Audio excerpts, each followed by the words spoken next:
If you understand what Bitcoin is, when the price goes down, it means you get to buy more Bitcoin. It's a gift. It is somebody is saying to you, hey, this asset is trading for, right now, $20,000 cheaper than it was a couple of weeks ago. It's Black Friday today for Bitcoin. So if you like Bitcoin and the price is $20,000 cheaper than it was a couple of weeks ago, then you're probably buying. There are plenty of people, though, who either one, don't understand Bitcoin, and so they bought at the top, like, this thing's only going down. I thought it only goes up. This is a problem. Doesn't feel good.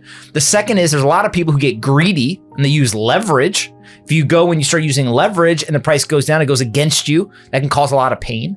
And the third thing is Anthony Pompliano asserts that Bitcoin is a long-term game of patience and conviction rather than merely another speculative asset. He stresses that rather than being viewed as setbacks, price swings should be viewed as opportunities. A reduced price is just an opportunity to buy more at a bargain if you really understand the basics of Bitcoin. However, a lot of investors make the same mistake, panic selling during dips and purchasing at exuberant peaks. According to Anthony, the people who educate themselves and keep an eye on the big picture will end up reaping the greatest rewards. If you're intrigued by bold predictions and deep financial insights, make sure to like this video, subscribe to the channel, and turn on notifications for more engaging content. Thank you for your support and enjoy the video. My question is, how many of these institutional players do you think wanted to participate before, but they didn't because they were scared of the regulators? Take Citadel. So there's Citadel, the hedge fund, there's Citadel Securities. Citadel Securities has more of the market making stuff. Citadel Securities was participating in crypto, but only with institutional investors, right? They were doing something called EDX market, which was a bunch of like kind of, big financial firms got together and like, hey, we'll service each other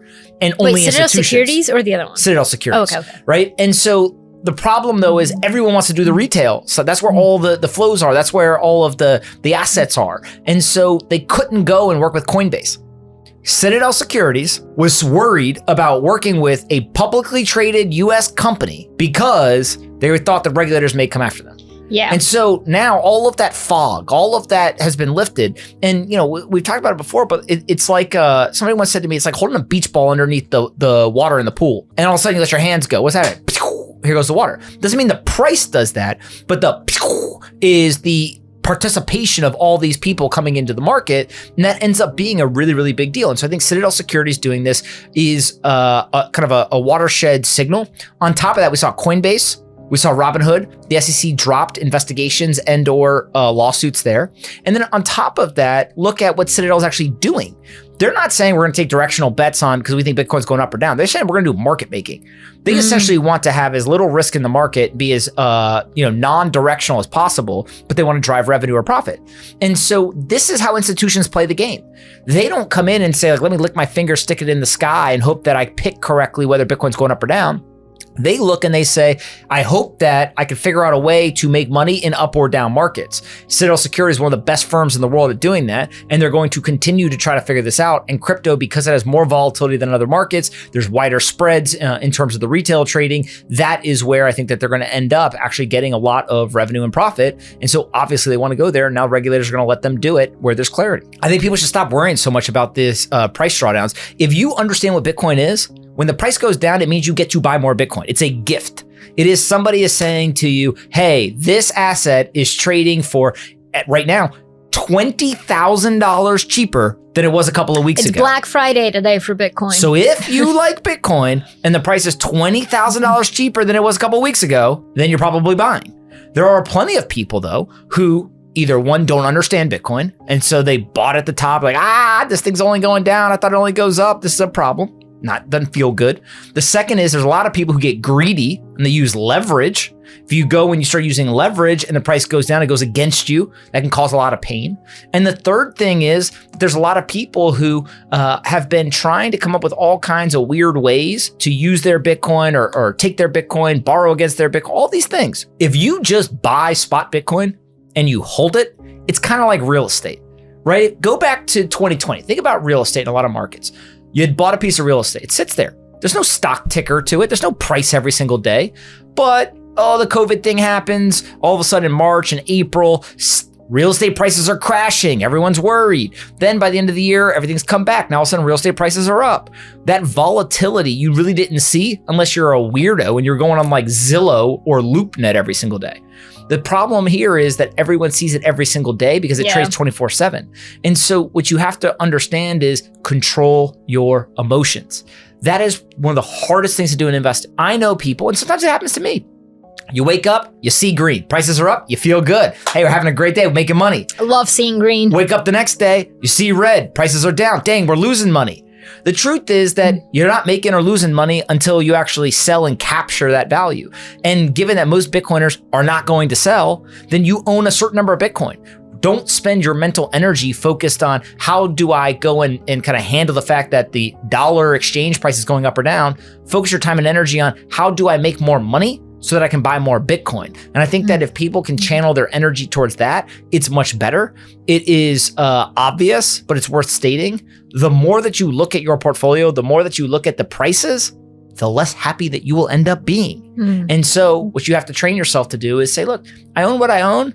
It's going to be good or it's going to be bad. I don't know. All I know is that I'm going to keep trying to make more money so that I can go and I can buy more in my portfolio, and I'll let the process take care of itself. For the cryptocurrency business to be profitable in the long run, a balanced regulatory strategy is necessary. According to Anthony Pompliano, extreme viewpoints are undesirable, whether they are too optimistic or constrictive. Rather, he advocates for a state of skeptical optimism, in which authorities recognize the industry's promise while implementing measures to defend against deception and manipulation. To encourage innovation while reining in bad actors, clear and equitable regulations are required. Overly stringent restrictions encourage innovation abroad, whereas lax regulations encourage unethical behavior. Also, a quick reminder, only a small percentage of viewers are subscribed. If you enjoy deep dives into crypto and finance, hit that like button and subscribe. It's free and helps the channel grow. Now let's get back and hear what he has to say. So it is reasonable to expect that there will be more regulatory clarity soon. My God, tongue twister. Well, definitely there's going to be more regulatory clarity. We have a, maybe not even a pro-crypto SEC chairman, but Paul Atkins is going in. He understands this stuff, right? He's not going to be anti. That's the thing is, like, I don't think that it's good for an industry to have, hyper bullish proponents as the regulators. I actually think what you want is you want kind of skeptical optimism. That's what you want in regulators, right? You want people who say, this is interesting. We want to have the positive impacts of the industry. We don't want the negatives. We don't want to empower the fraud, the waste, all the nonsense. So we need to come up with a clear set of rules that everyone understands that have the desired impact. We want to have rules that create a safe market, but we also want to embrace the ideas of a free market, of capitalism, democratic participation, etc. So what you need is kind of rational people there. And the rationality really shows in what I consider skeptical optimism. If you have somebody who's too bullish, then they just open the doors and they're like, hey, everyone run wild. That's not good. And then if you have anarchy. people, well, it's just people are going to do the things that they've done for hundreds of years, which is they're going to take advantage of the system.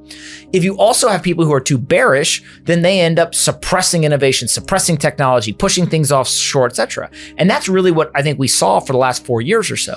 And so it feels like we're ending up in a much better place. The question now is just what are the rules going to be?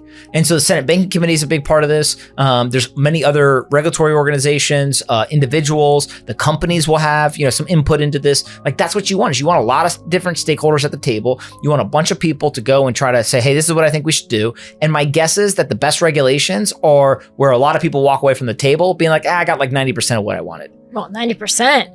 Well, if you go and you talk to the companies, most of them actually have more rational views than some of the regulators. Yeah. Right? So if I've gone all around the world, I've talked to some of these regulators, some of these markets, the regulators are just like, do whatever you want. But the companies, I think, understand for the long-term viability of their business and for the industry, you need to have that clear set of rules that, again, has the desired outcome. And so you want people to walk away from the kind of negotiating table of regulations. Nobody should get 100% of what they want. Yeah. Right? It's kind of like, how do you know you did a good business deal? Both sides walk away saying, I left a little on the table for the other guy. Now, the desired outcome from this is that they would like to reduce the national debt, they would like to weaken the US dollar, and they would like to get interest rates down.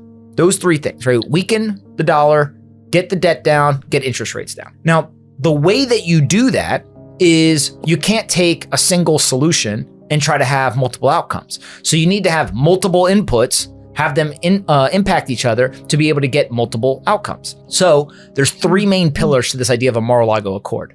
The first is that what they want to do is they want to establish a sovereign wealth fund. Obviously, that's being done. They've announced it. They're putting it in motion.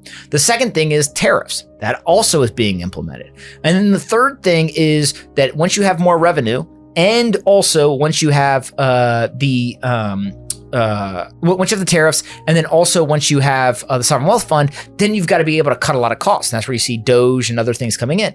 But cutting cost is trying to get after the debt, but you can't just do cutting costs through Doge. You also have to make an agreement in Europe. We're providing security for the world. Pay us money. Why are we providing all this security, but y'all ain't paying for it? Right? And so it goes back to this idea that the countries know that they should be paying for it.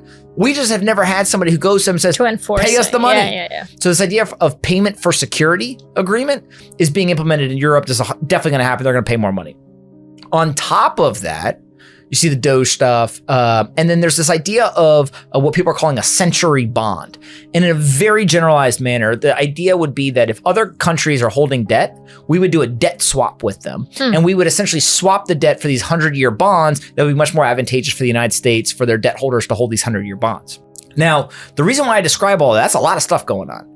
And so it can feel kind of chaotic when you're trying to evaluate stuff, you're trying to implement things, you got the tariffs, you got the sovereign wealth fund, oh, let's run over here for security for agreement, etc. But the general idea is we have to weaken the dollar, we have to get interest rates down. And the interest rates in particular maybe are one of the most interesting parts because Trump's first presidency was completely focused on the stock market. And people who have watched these episodes for months now have heard me say Trump measures the US economy by the stock market. That's what he did in the entire first term. That's what he's always done.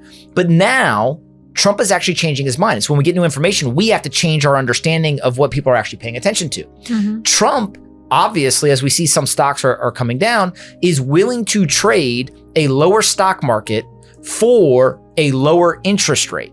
And so what he's not worried about is the US stock market. He is fully focused on the 10-year treasury bond yield. And he wants to get that down because if you get the bond yields down, now all of a sudden it's cheaper for people to borrow money to be able to go buy homes. It's cheaper for corporations to be able to borrow money. And you should see a surge in economic growth and activity. And so it goes back to this idea of creating an economic environment where we can actually grow our way out of the problem, weaker dollar, less debt, and get those interest rates down. That's the whole idea of this Mar-a-Lago Accord, is can you remake the US economic policy in a way that should have an impact globally where the United States ends up in a better position than where they started? Big, bold idea. But we need a big, bold idea to address the problems that we have right now. And so the debate, the controversy is all about, can it actually work or not? We're going to find out. According to Anthony Pompliano, regulatory clarification in the cryptocurrency field is both required and unavoidable. He contends that having regulators who are knowledgeable about the sector is vital, but so is their ability to have a balanced viewpoint. According to Pompliano, the greatest strategy is skeptical optimism, rather than selecting personalities that are either vehemently anti-crypto or extremely enthusiastic. This means that while making sure that fraud, waste, and manipulation are avoided, authorities should acknowledge the industry's potential advantages. A well-regulated market, in Pompliano's opinion, should include equitable and transparent regulations that promote both investor protection and innovation. Although highly pessimistic authorities would discourage innovation and push the sector offshore, overly optimistic regulators might permit unbridled speculation, which would cause instability. As an example of overrepression, he sees the last few years as a turning point toward a more positive regulatory environment. He claims that in order to prevent any one party from controlling the process, it is essential to involve a variety of parties, including businesses, legislators, and regulatory agencies. A fair and long-lasting structure for the cryptocurrency market should be ensured if each stakeholder receives approximately 90% of what they requested. Remember to like this video, subscribe to the channel, and enable notifications if you thought his viewpoint was helpful so you don't miss any updates. We'd love to know what you think about the future of cryptocurrency markets, so please share your ideas in the comments section. We appreciate your time and hope to see you in the next video.